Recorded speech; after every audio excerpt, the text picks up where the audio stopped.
はい。どうもありてちです。今回はこちらの、ファイティングバギーと、ターボスコーピオンをミックスして作ったマシンを紹介していきたいと思います。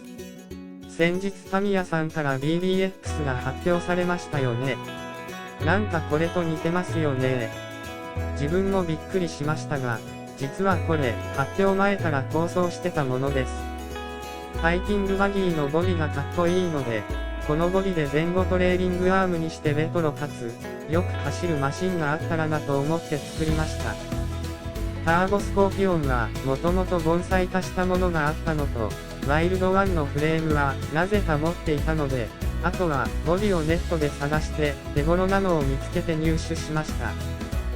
それでは、ボディを外して、中を見てみたいと思います。中は防塵カバーで覆われていて、ネタが直線的に並んでいます。サーボ、バッテリー、受信機、ESC がこのように並んでいます。改造したポイントとしては、まず、こちらの金属フレームを元々の位置からドリルで穴を開けて、少し後ろに下げて取り付けています。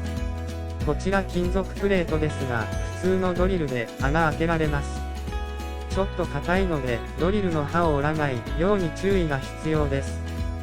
ボディはこのように後ろを引っ掛けるように入れ、ボディのストッパーがフレームにちょうどはまるところで、かつ、前もちょうど良い位置になるようにしています。前のボディピンは、元から開いていた穴が使えるように、このようにかなり強引に針金でバンパーあたりから引き出しています。ここはサーボホーンやステアリングアームもあり、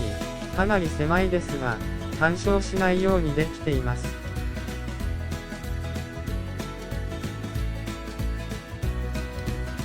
電源スイッチはこちらに持ってきました。ファイティングバギーのボディはこちらでぶった切っており、後ろのボディはテープで留めています。あまりしっかり固定すると割れそうなので、テープで緩く留めています。最後に、リアダンパーステーの改造です。リアダンパーステーを付けるにあたって、ワイルドワンのフレームを利用しています。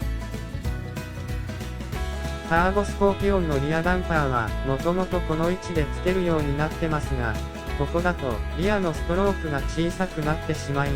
実際にはもっと動くので、このように長いダンパーを付けられるようにしました。ワイルドワンのフレームの固定は、元々のターボスコーピオンのダンパーの穴と、あと、こちらのフレームのこの辺りで、ナイロンバンドで縛って固定しています。また、この位置でワイルドワンのフレームが固定できるように、ターボスコーピオンのダンパーステーを少し削っています。すると、ナイロンバンドで縛るだけで、このようにかっちりと、ワイルドワンのフレームが取り付けられます。そして、このようにリアアームの可動範囲が広がり良い感じになりました。あと、シャーシュの防塵カバーはテープで留めてあるだけなので剥がすことができます。そして、元々の金属フレームの下にカーボンのプレートを敷いて、メタデッキとし、強度アップと防塵対策をしています。カーボンプレートは、そこにネジ山が出ないで、フラットになるようにしました。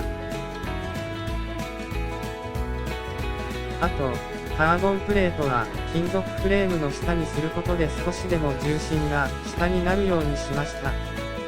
あと、基本的には、ターボスコーピオンのシャーシそのままという感じです。以上が今回のファイティングバギーとターボスコーピオンをミックスしたバギーの解説となります。それでは、これから走らせてみたいと思います。